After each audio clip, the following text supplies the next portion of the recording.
We've come to launch the new framework for agriculture. Our policy on regenerative agriculture, going back to the roots, agriculture the natural way, organic agriculture.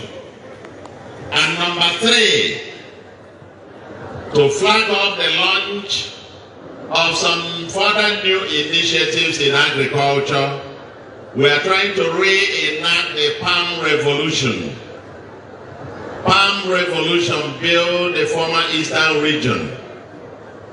When we discovered palm oil, we abandoned, when we discovered crude oil, we abandoned palm oil.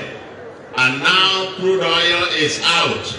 We have to go back to basics and go back to where M.I. Okpara stopped. In addition to that, we have also come to launch the commencement of the coconut economy in Anambra State. The coconut economy. Beyond the palm, we are also going into coconut. These are the 3 things we have come to do today. Okuna n'ife na-ekwu ụzọ ife ịtọ nke mbụ bụ ka anyị gosi na tata ka anyị na-asị ndị na-akọ ife na ụfọdụ akọsigo na-ekwupụta mana ọ ka anyị kwuo na a ga-akọ ife n'arọ a. Ndị kọrọ akọ ụnụ akọsigo na ọ ka anyị mee ka ọ dị ọfishal ọbịa. Onye bụ nke izizi. Nke ịbụa bụ ka anyị kọwalụ ndị be anyị na o nwere ụzọ ọfụọ eji were eme agrikọlchọ. Na anyị ga-echighakwa azụ etu Chineke si were kie. Na ndị nke ọzọ a ndị ọfụọ a o nwere ndị a na-akwụkwọ isisi ife ndị a ọdọkwanụ mma na arụ. Anyị chọrọ ka Anambra bụrụ obodo a ga-ama n'ịkọpụta ife n'ụzọ etu a Chineke si were kie. Ụnọ na-aghọta ya. Nke ịtọ bụzi ka anyị chigha azụ ebe anyị kwụsịrị. Ịkọwalụ nke bụ eziokwu, mmanụ the crude oil ka anyị na-ebute n'ebe na anyị na-eje eketa ego ya.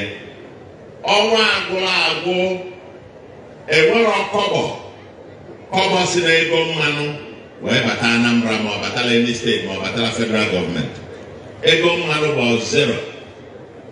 Money from crude oil 0. So na aya migidego mmanụ migide a na-ele ya mana ozuru ọdị ife dị akwụ subsidy. So na crude oil emelo gịnị? Anyị ga-echighakwa n'azụ nyekwa ebe anyị kwụsịrị. Anyị wee na-asị tata ka anyị na-alọnchukwu ya wee lọnchukwu coconut economy, a new economy, coconut. Ọ bụrụ na ị nwere mkpụrụ coconut, ukwu coconut one ma one na be gị, ezinụlọ dara ogbenye nwee coconut, the new variety coconut, ife dị ka iri ibụa ọ iri ịtọ ma ịnọ na bie, ezinụlọ a ama adazi ogbenye. Ọ ife anyị na-ebido tata. Anna izu ụka ịbụa gara aga anyị nwere the World Environmental Day. Ka anyị kwuru iji wee imezu ife anyị kwuru na manifesto na Anambra ga-abụ a clean and green society. Na anyị lọnchịrị ibido ịkụ 1 million trees. Mana anyị na-alọnchikwu today planting 1 million combined coconut and palm trees every year. That's one part of what we have come to launch today. And we're part of a coconut to the Gita. I am ordered go for the palm. Fanabia and Nafabia. I get to be I do the community in or when the Malani, Torre, more farmers, more individuals. I get here.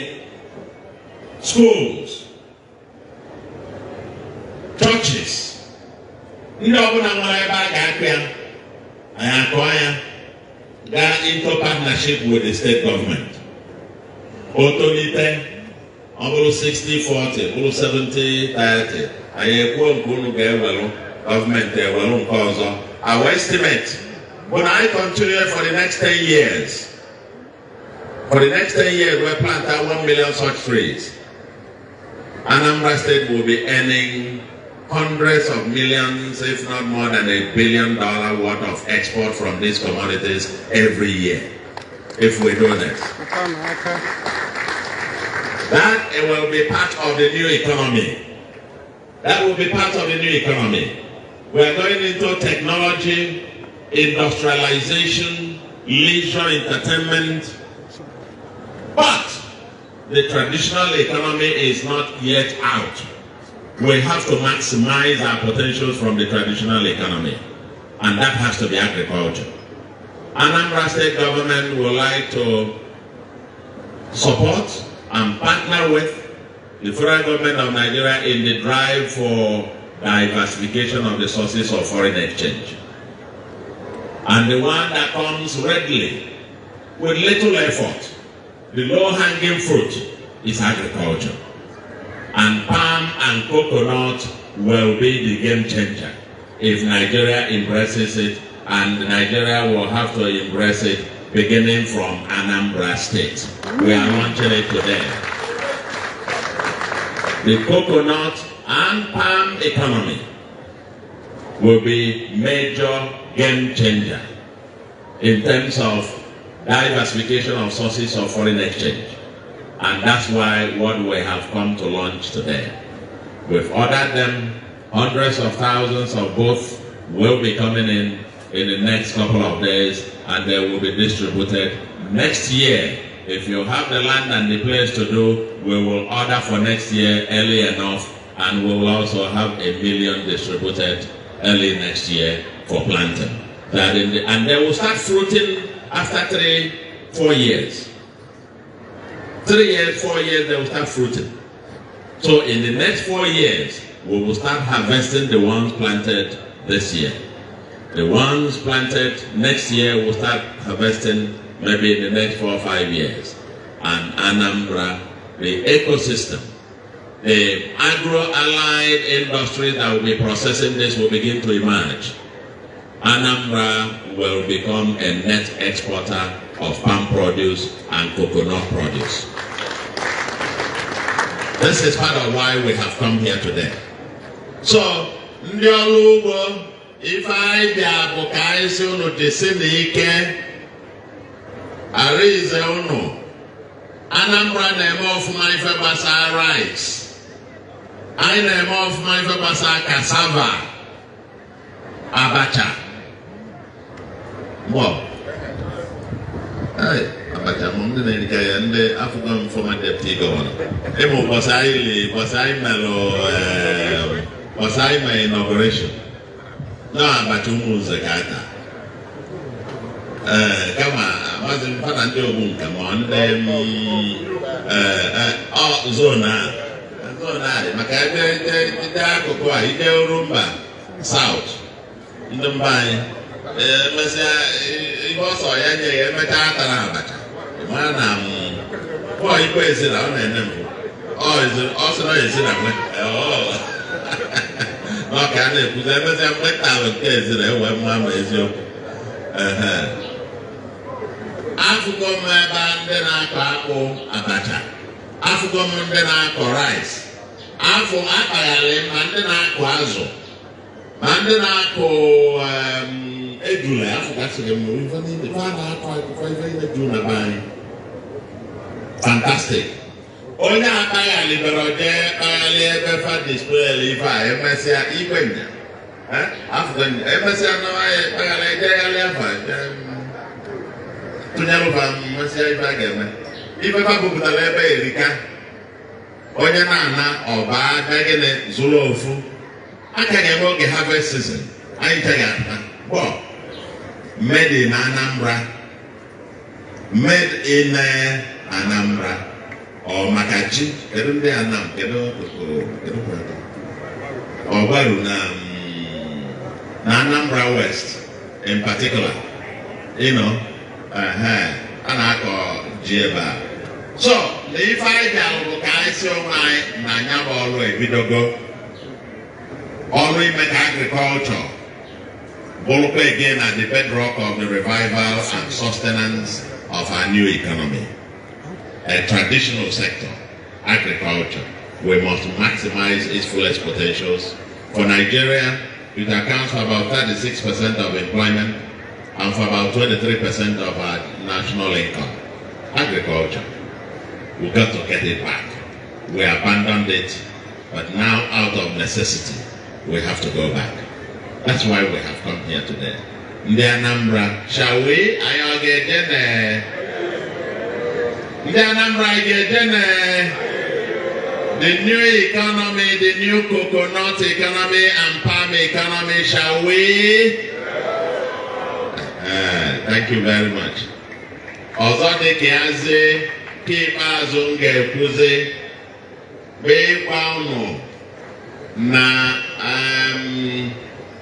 ometezi aka, ndị na-atụ anyị, ndị mere invade Anambra.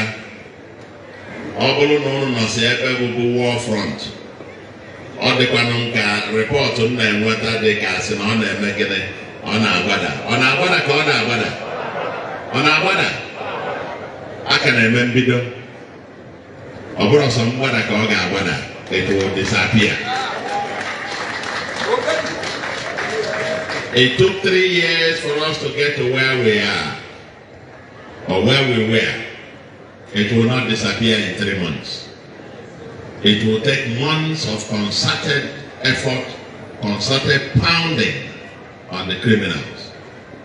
And because in the end, we are determined together, all of us working together, we must take back our state. Anambra must be that peaceful, livable, and prosperous smart mega city. And the journey has begun. There is no going back. There is no going back. We must get there. And we're determined to put in anything and everything required to get there. And together with all of you, we will get there. We will get there. So, on behalf of the government and good people of Anambra, our youths, our women, this is your opportunity. This new program, the theme of today's event, Arsenal Empowering Women and Youth through Regenerative Agriculture for Sustainable Development. Our youths and women in particular, take your future in your hands.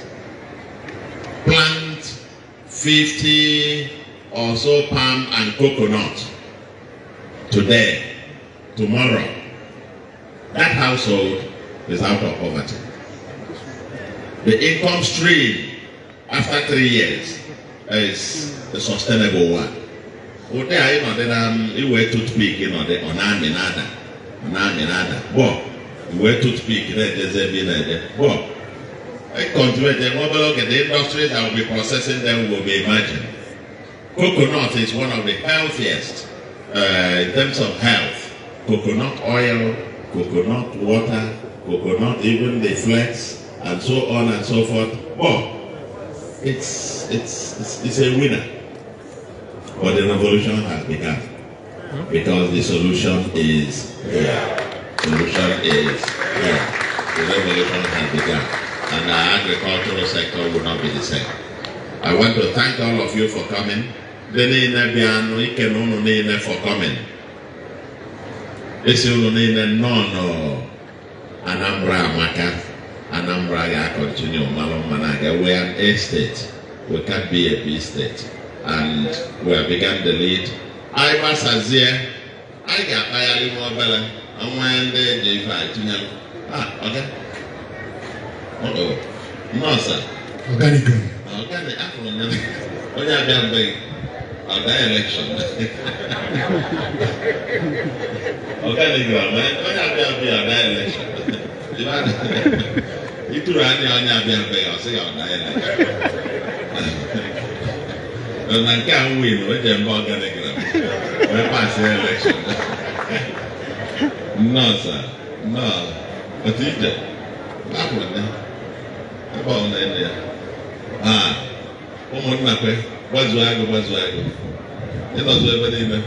From the media, and the ADS, and so on and so forth. Do they get but in my get? Hi. I can never. And keep on my gilligan and so on. And then Anambra or the man.